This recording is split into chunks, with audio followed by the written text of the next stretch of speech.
Hello, friend. Hello, friends. How are you all? I'm Vali, and today I'm going to discuss very important process questions of child development and pedagogy, which is very important subject in your CTET exam because it covers 30 questions. So, in the previous sessions, we have completed 8 questions. So, today I'm going to start from question number 9. So, systematic presentation of concepts may be related with which of the following principles of development? आपको बताना है जो systematic presentation होता है concepts का वो कौन से principle of development के साथ relate करता है? Students develop at different rates. Development जो होता है आपका वो रिलेटिवली ऑर्डर्ड होता है, एक ऑर्डर में डेवलपमेंट होता है आपका, और स्टूडेंट जो होते हैं वो अलग अलग रेट से डेवलप होते हैं. दैट मीन्स क्योंकि हम जानते हैं कि डेवलपमेंट जो है हर पर्सन का अलग होता है, सबका सेम नहीं होता. हर इंडिविजुअल अपने अपने पेस के अकॉर्डिंग डेवलप होता है, और डेवलपमेंट जो होता है वो कहीं ना कहीं ग्रोथ को भी लीड करता है. दोनों सब बातें बिल्कुल ठीक है, लेकिन हमें क्वेश्चन जो आंसर जो देना है वो किसके अकॉर्डिंग देना है कि सिस्टमैटिक प्रेजेंटेशन ऑफ कंसेप्ट किस प्रिंसिपल ऑफ डेवलपमेंट के साथ रिलेट करता है. तो जो डेवलपमेंट होता है वो किस चीज के साथ प्रोसीड होता है, हेटेरोनॉमी टू ऑटोनॉमी. तो यही हमारा इसका आंसर है, लेकिन इसे एक बार अच्छे से देख लेते हैं, इस कंसेप्ट को पढ़ लेते हैं. जो डेवलपमेंट प्रोसीड होता है फ्रॉम हेटेरोनॉमी टू ऑटोनॉमी, इसका एग्जैक्टली मीनिंग क्या है? हेटेरोनॉमी का मतलब क्या होता है कि आप जब दूसरों के ऊपर डिपेंड करते हैं, और ऑटोनॉमी जब आप सेल्फ रिलायंस होते हैं. At that time when you self reliance, तब ऑटोनॉमी होता है.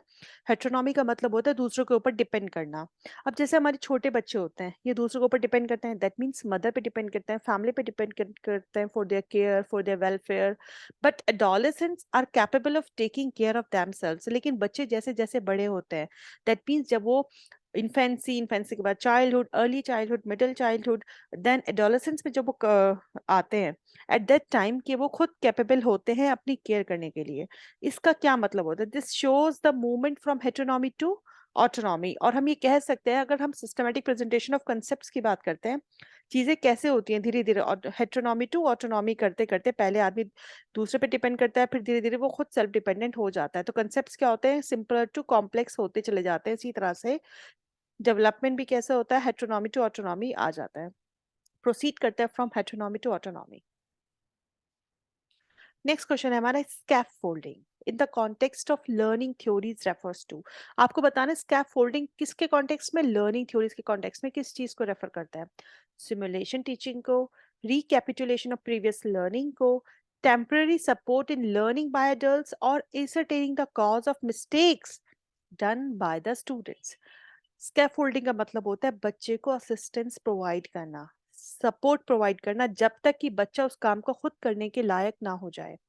फॉर एग्जाम्पल हम कह सकते हैं, अगर आप स्टार्टिंग की बात करते हैं कि जब बच्चा साइकिल चलाना सीखता है, ठीक है, तो क्या करते हैं आप? थोड़ा थोड़ा असिस्टेंस बच्चे को प्रोवाइड करते हैं, बैक साइड से पकड़ते हैं ताकि बच्चा गिर ना जाए. ठीक है, हम एक टेम्परेरी सपोर्ट देते हैं बच्चे को. जब बच्चा चलाना सीख जाता है तब आप वो सपोर्ट खत्म कर देते हैं. This is called temporary support for the learning and by the adults. मतलब अब ये तो एक साइकिल चलाने की बात हुई, इसी तरह से हम स्कूल की बात करते हैं, छोटी क्लासेस की बात करते हैं, टीचर हाथ पकड़ के लिखवाता है या मदर हाथ पकड़ के लिखवाती है बच्चे को. लेकिन जब बच्चा लिखना सीख जाता है तो बच्चा खुद लिखता है. This is called temporary support, scaffolding हम इसको बोलते हैं. तो इसके अकॉर्डिंग जो हमारा थर्ड ऑप्शन है, which is your correct answer.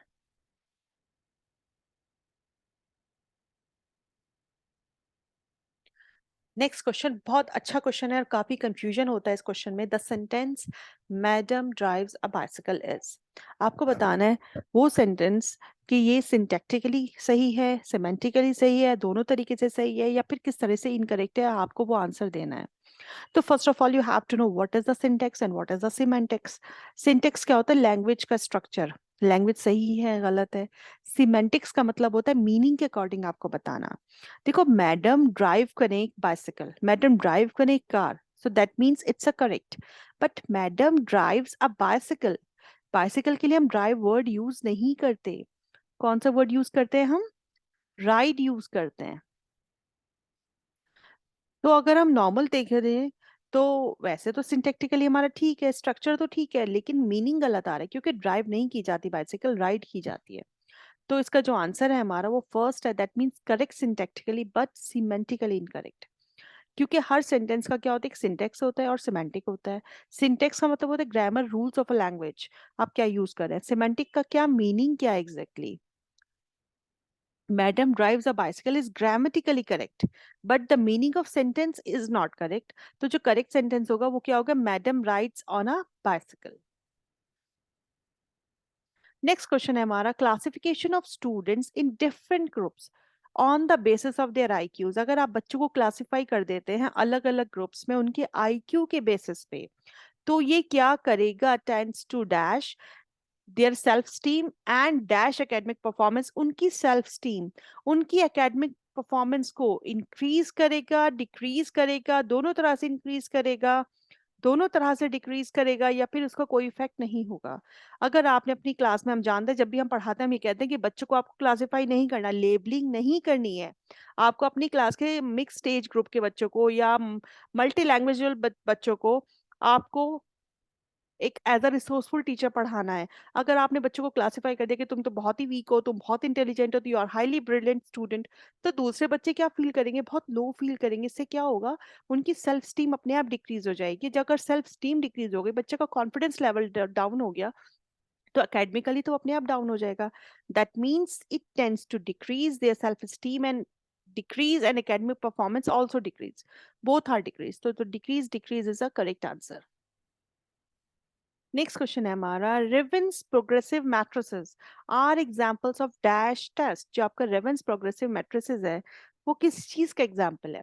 ये पढ़ा था हमने रेवेंस प्रोग्रेसिव मैट्रिसेस जब मैंने इंटेलिजेंस का आपको बहुत डिटेल कोर्स कराया था। That's it's a culture free test. ये आपका कैसा टेस्ट होता है? ये हमारा कल्चर फ्री टेस्ट होता है। लास्ट क्वेश्चन हमारी क्लास का, the news of a woman selling her child to obtain food. News क्या है? न्यूज ये है कि एक औरत जो है अपना बच्चा बेच रही है फूड के लिए। इसको आप किस बेसिस पे बेस्ट तरीके से समझ सकते हैं? साइको एनालिटिक थ्योरी के बेसिस पे, थ्योरी ऑफ हायरार्कियल नीड्स के बेसिस पे, साइको सोशल थ्योरी पर, या फिर थ्योरी ऑफ रीइंफोर्स्ड कंटीजेंसीज। एक औरत अपना बच्चा बेच रही है बिकॉज ऑफ अ फूड, तो आप क्या कह सकते हैं? कहीं ना कहीं उसकी नीड है, दैट मीन्स कि वो भूखी है, इसलिए वो ऐसा कर रही है। तो जो हमारी थ्योरी ऑफ हायरार्कियल नीड्स है, जिसके अंदर हमने पढ़ा है थ्योरी पूरी उसके बारे में कि क्या क्या नीड्स होती हैं। सबसे पहले आपको फूड एंड शेल्टर की नीड्स होती है, उसके बाद आपको कहीं ना कहीं सेल्फ स्टीम की नीड्स सबसे बाद में आती है। मतलब आपको नीड होती है रिलेशनशिप की, फैमिली की, लव बिलोंगिंगनेस की, फिर आपका मतलब सिक्योरिटी की होती है, फिर आपकी सेल्फ स्टीम आती है, फिर आपकी सेल्फ एक्चुअलाइजेशन आ जाती है जब आप ये सारी नीड्स अचीव कर लेते हैं। तो ये सब चीज़ें हम किसके अंदर पढ़ते हैं? थ्योरी ऑफ हायरार्कियल नीड्स के अंदर, जो मैस्लो ने दी है हमें। तो इस क्वेश्चन से आपको सिर्फ ये बताना था कि ये थ्योरी कौन सी है। स्टेटमेंट देके आपसे क्वेश्चन में थ्योरी पूछी गई थी। So thank you for your attention friends, stay blessed, enjoy learning. और ये था मेरा आज का लेसन एंड आई विश के लेसन आपके लिए काफी हेल्पफुल और काफी फ्रूटफुल हो। So stay blessed, enjoy learning and see you soon with the next video.